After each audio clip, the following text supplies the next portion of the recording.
bisa seperti ini tuh gimana namanya? Seperti ownernya itu mungkin Nekat. mungkin ownernya dibilang dikatakan nekat lah. Nekat dan pemikirannya mungkin itu luar biasa. Oke. Artinya Pak Dek sepakat bahwa ini adalah ide gila. Iya, ide gila ini gila dari pemilik kebun itu sendiri. Selamat datang di Way Podcast. Kali ini saya berada di Desa Medewi, tepatnya di Baler Setro, Desa Medewi, Kecamatan Pukuratan, Kabupaten Jemberana, Bali.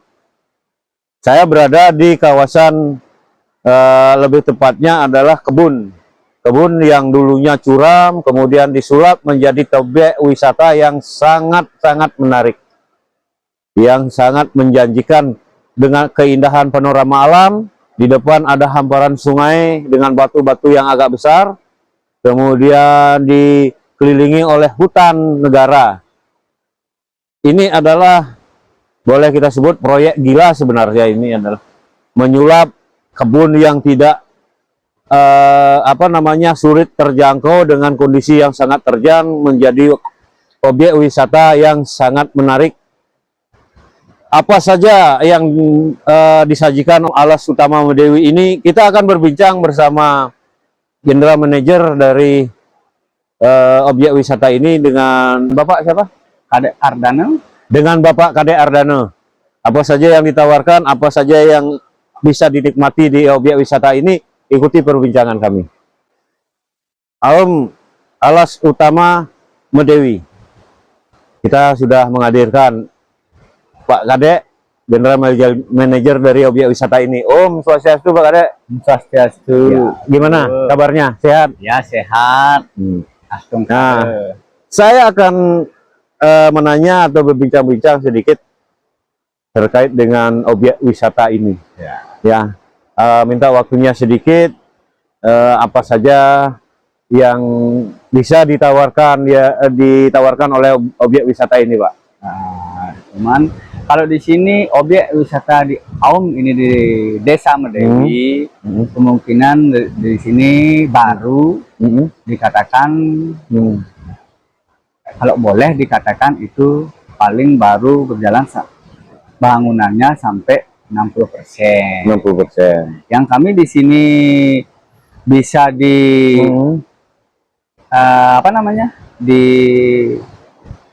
diberikan untuk para wisatawan, pengunjung wisata itu. Ini baru ada seperti villa baru 3 itu kamar. Kalau glamping itu baru 4. Glamping baru 4 ya.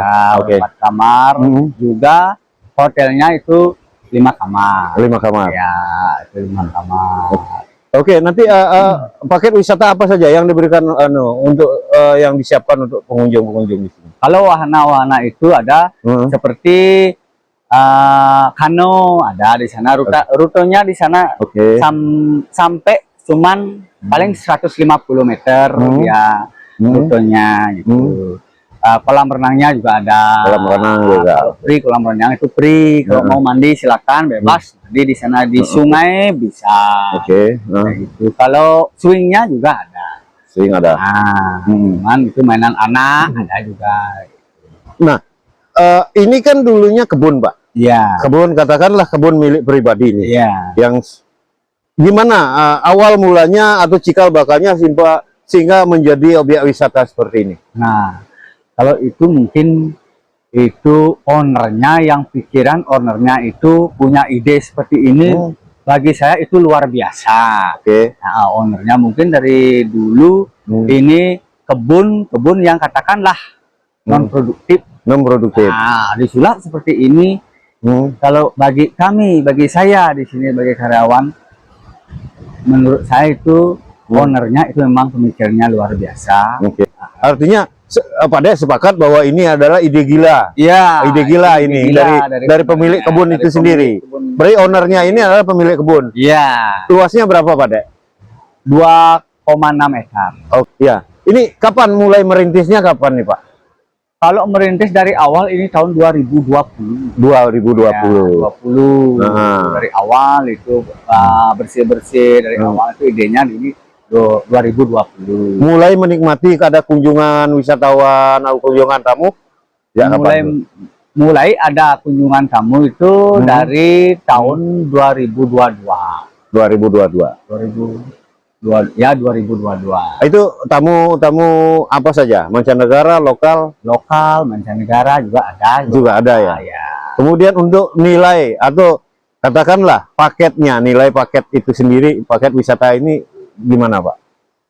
Nilainya terjangkau untuk ukuran wisata, misalnya paket untuk villa dan segala macam. Nah, terjangkau lah. Terjangkau ya? Oke. Nah, apa namanya? Baru kalau dihitung per bulannya itu rata-rata berapa tingkat kunjungannya di sini? Kalau per bulannya itu ya, kalau per bulannya mungkin dari bosnya itu dibilang agak baru menengah lah. Kalau dibilang udah terlalu melunjak banyak itu belum. Nah, kalau artinya bilang dikit, katakan rata-rata menengah. Iya, artinya sudah mulai dikenal. Sudah mulai dikenal dengan tingkat kunjungan tamu yang terus mengalami peningkatan ya. Oke, sekarang untuk pengembangan wisata, untuk pengembangan objek wisata di daerah Jembrana, apalagi di daerah Medewi dengan wisata konsep wisata alam yang jauh dari katakanlah dari infrastruktur jalan utama. Ya. Jaraknya berapa kilo, Pak? 4 kilo. 4 kilo. Ya. Nah, termasuk dimasuk di dalam kawasan hutan. Kemudian jarak tempuh antara Denpasar Jembrana sangat tinggi. Apa yang bisa Pak lakukan untuk menggairahkan atau meningkatkan kunjungan wisata itu sendiri? Mungkin kalau menggairahkan untuk ada pengunjung ke sini, mungkin itu kita mencoba untuk menggalang, menyebarluaskan di mungkin sosmed, mungkin itu di Instagram, mungkin gitu. Caranya ada yang seperti adminnya itu dari sanalah dia menggali, ada tanya kamu. Kemudian mungkin apa menjalin kerjasama dengan agen-agen pariwisata misalnya? Kalau itu kita baru apa namanya? Baru direncanakan itu. Untuk kedepannya kita baru direncanakan sama sama apa namanya adminnya itu. Ya. Nah, ini Pak, saya dengar ini akan resminya tempat objek wisata ini akan dibuka hari besok ya? Iya. Gimana tuh Pak persiapannya? Persiapannya mungkin ya itu udah seperti sekarang udah mulai ada apa namanya persiapan. Kalau Hindu Bali itu upekara yang disiapkan itu. Mungkin hari besok ini mulainya tanggal apa namanya jamnya jam 7 pagi. Sekali lagi Pak, apa kelebihan dari objek wisata ini sehingga apa namanya para wisatawan itu atau tamu itu wajib berkunjung ke sini? Kelebihannya seperti apa? Nah, mungkin kalau di sini itu kelebihannya itu dah seperti alamnya, nuansanya itu masih apa namanya? Masih asri. Masih asri lah gitu. Masih asri, tapi sungainya ada sungai itu bersih itu, bersih. Bahkan penduduknya di ujung itu tidak ada lagi penduduknya. Nah, ini sudah termasuk paling ujung. Itu bersih, bisa langsung diminum airnya bisa. Mungkin itu mungkin dengan apa namanya kita pengelolaan di sini itu tidak muluk lah. Kalau dibilang pengunjungnya bisa masuk ke sini, boleh bawa makanan, boleh silakan. Itu di sini tidak ada yang dilarang bawa makanan, silakan lah. Di samping juga pengelola di sini menyiapkan seperti restoran. Iya, biarpun di sini menyiapkan ada restoran, ada kantin itu. Kalau pengunjung mau bawa makanan, mau bawa makanan ringan silakan, itu tidak.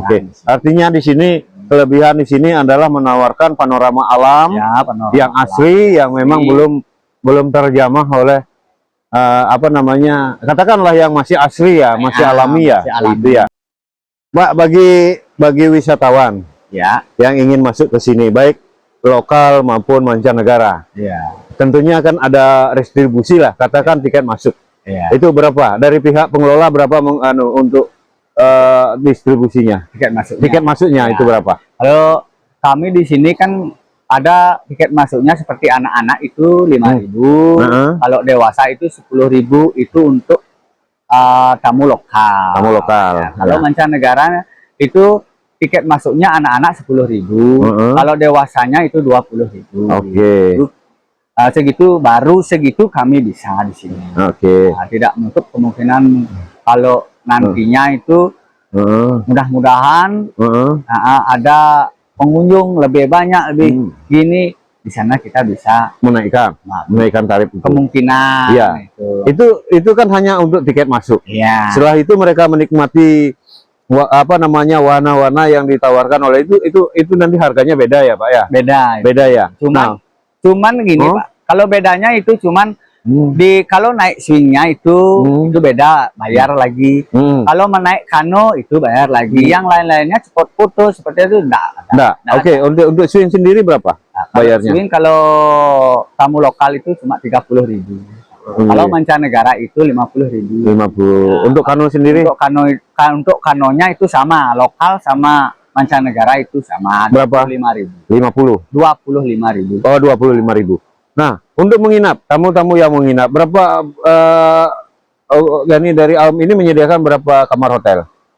Kalau hotelnya itu 5 kamar. 5 kamar. Fasilitas apa saja, Pak? Fasilitasnya itu ada AC. Ada AC. Apa namanya itu TV juga dan apa namanya? Seperti biasalah tempat tidur gitu biasa itu. Include dengan breakfastnya misalnya. Breakfastnya itu paling kalau dapat nasi goreng ataukah mie goreng. Iya, itu per malamnya berapa? Kalau untuk hotelnya itu per malamnya 650. Yang kelas biasa? Yang kelas VIP ada? Itu belum. Itu merata itu. Merata. 650. Untuk villa sendiri? Untuk villa sendiri itu sama juga breakfastnya kan gitu juga, nasi goreng atau mie goreng itu. Harganya per malam? Harganya per malam itu 1.750.000. 1.750.000. Fasilitasnya sama? Sama. Ya, cuma mungkin kelas tempatnya aja yang beda ya. Tempatnya aja yang beda. View-nya itu yang beda juga. View-nya yang beda. Itu langsung bertatapan bersama pantai itu, kelihatan pantainya. Kelihatan pantainya tuh. Oke. Untuk berapa villa yang disiapkan? Itu di villa itu sekarang itu baru 3. Nanti akan dibangun lagi. Nanti akan dibangun. Oke. Kemudian ada spot mancing. Lihat ada spot mancing. Ada spot mancing. Itu gimana? Itu kalau pengunjungnya mau mancing, kalau dia mau hanya ngibur, dia mancing, ingin hiburan itu bisa mancing. Apa namanya, dia bayar 10.000 sewa pancing. Bayar 10.000. Kalau mau dia hanya sebagai hiburan itu ikannya dilepas. Begitu dia dapat ikan dilepas. Kalau dia mau bawa pulang juga bisa, tapi itu hitung per kilo. Per kilo. Harganya ikan per kilonya itu 45.000. 45. Jenis ikannya apa aja, Pak? Itu jenis ikannya cuma nila. Nila. Ya. Oke. Dari kawasan objek wisata alam Alas Utama Medewi, saya Dewo Darmado bersama tim kameramen melaporkan untuk W Berita TV.